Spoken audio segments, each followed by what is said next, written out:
Good afternoon, Your Excellencies, ladies and gentlemen.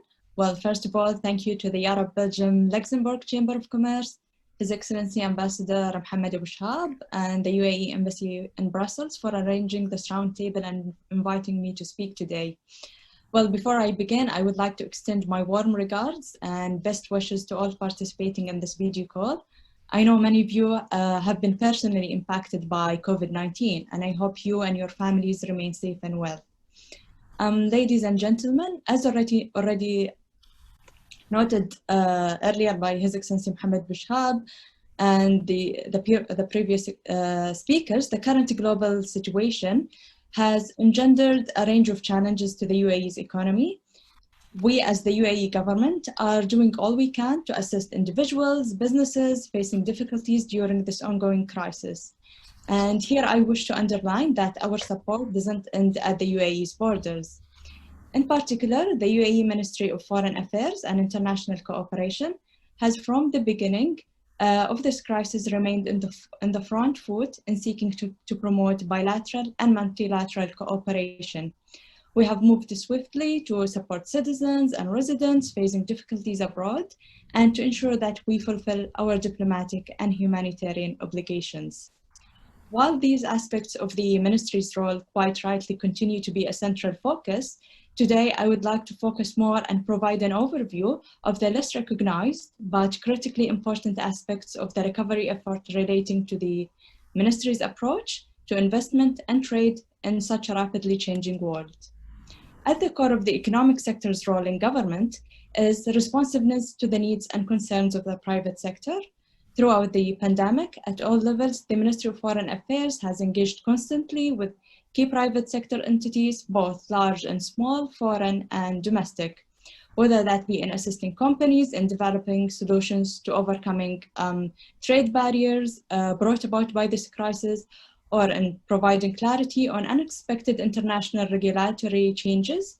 Open and transparent lines of communication between government and businesses has never been more essential. I would also go further to say that events such as the roundtable we're participating in today have increased in importance. In a period of significant uncertainty, it is essential that members of the business community have a clear awareness of government plans. And building this awareness not only drives investment decisions, but it also ensures that private sector expectations align with the stated goals of government.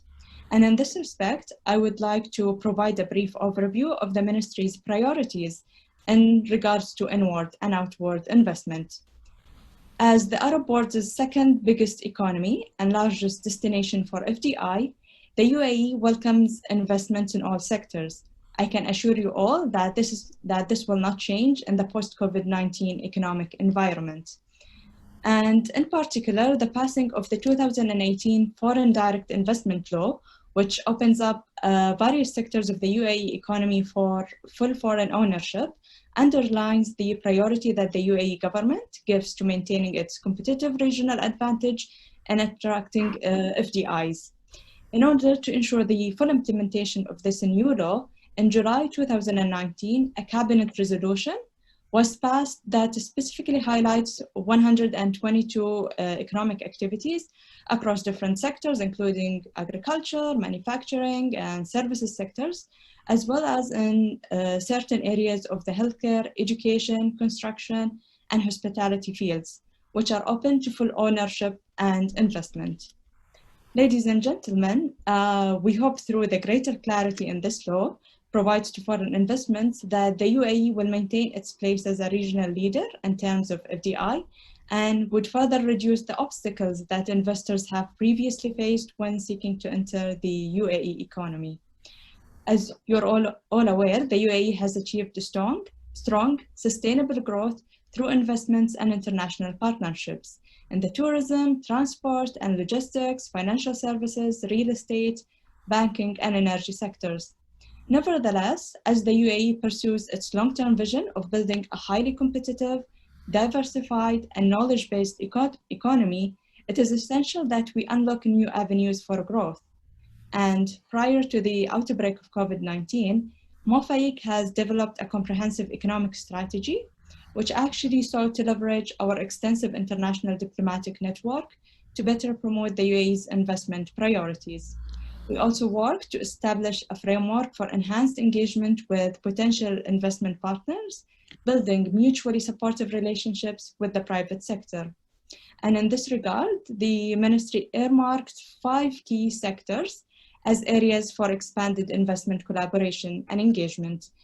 And those are basically agriculture and food production, healthcare and pharmaceuticals, information technology and artificial intelligence, education, and finally manufacturing. And due to the priority that the UAE apprises to these sectors, there are a range of federal and emirate level incentives and economic stimulus measures offered to foreign companies that are seeking to undertake investments in these fields, particularly in respect to easing regulatory burdens and offering enhanced financial support and benefits. For instance, in the food production sector, the UAE government offers a range of financial support mechanisms to better support research and development, and we continue to engage in efforts to streamline regulatory and authorization processes.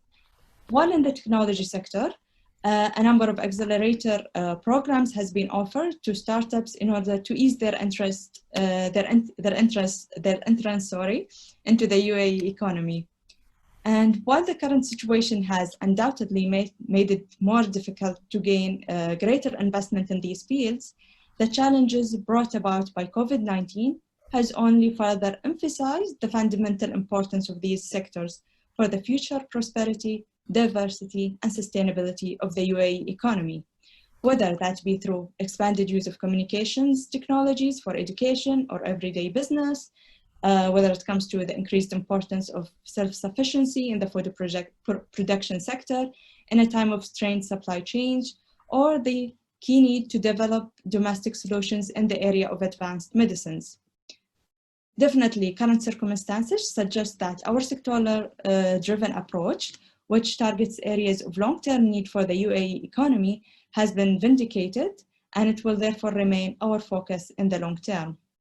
No doubt, as members of the Belgium and Luxembourg Chamber of Commerce, you're also interested in our outward investment priorities. And in this key area, I would like to recognize that it's only through constructive partnerships abroad that our companies can best learn and innovate. And for many years, the UAE, particularly through its sovereign wealth funds, has undertaken significant infrastructure, financial and technology investments in Europe and around the world more generally. And despite the continued uncertainty brought about by the current situation, this will continue to be the case for the foreseeable future. While we expect our major UAE entities to maintain their significant international investment footprint and continue to seek out mutually beneficial international partnerships, we also see excellent potential for the overseas expansion of the UAE's small and medium enterprises sector. The SME sector is absolutely key to the UAE economy, as it represents more than 94% of the total number of companies operating in the country, and it provides jobs for more than 86% of the private sector's workforce. And prior to COVID-19, the ministry also developed a framework for the internationalization of SMEs, as we recognize that there is a need to help many of our SMEs make that first step in seeking to export abroad. We know that companies that export are often larger and more productive and can learn best practices by exporting, which will further facilitate know-how and expertise into our own economy. I believe it goes without saying that plans and strategies aside, the fundamental prerequisite for the further expansion of either inward or outward investment ties is the broader health of a bilateral economic relationship. And in this respect in particular, the UAE is pleased with the trajectory and strength of the ties that have been built with both Belgium and Luxembourg over many years. And the proof of this strong relationship is clearly borne out in the robust trade that is carried out between our two countries. For example, in 2019, total non-oil trade between the UAE and Belgium reached €5 billion, and 105 million euro with Luxembourg. Furthermore, between 2003 and 2019, UAE entities invested over 2.3 billion euros and 115 million euros respectively into the Belgian and Luxembourgish economies. These investments were spread across a diverse range of sectors and involved a number of prominent UAE businesses, including DP World in Belgium and Rack Ceramics in Luxembourg, amongst others. It should also be noted that almost 100 Belgian and Luxembourgish businesses of varying sizes have chosen to base their operations in the UAE, taking advantage of our stable and highly developed regulatory framework and our excellent infrastructure, which both make for an economic environment that forms a launching pad to the broader Middle East region and beyond. And there are obviously unique differences in the nature of the UAE's trade relationship with both Belgium and Luxembourg.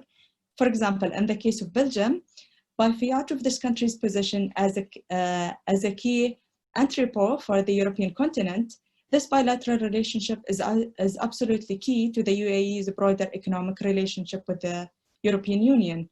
And both our countries are global leaders in the field of logistics, and there is much that the UAE can learn with substantial mutual compatibilities to be explored with Belgium in the efficient management of supply chains and transport. Furthermore, Belgium's advanced food production, technology, and manufacturing sectors provide a useful guide for the UAE's own diversification drive, and we would very much appreciate more robust partnerships with the Belgian private sector in these fields. The UAE's relationship with Luxembourg is one where we have witnessed qualitative growth over recent years. And as mentioned earlier by His Excellency Ambassador Mohammed Abu Shahab, the visit in January of the Luxembourg government delegation led by the Grand Duke Prince Guillaume, as well as the holding of the UAE Luxembourg Business Forum, it played a significant role in underscoring the great potential that exists in this bilateral relationship.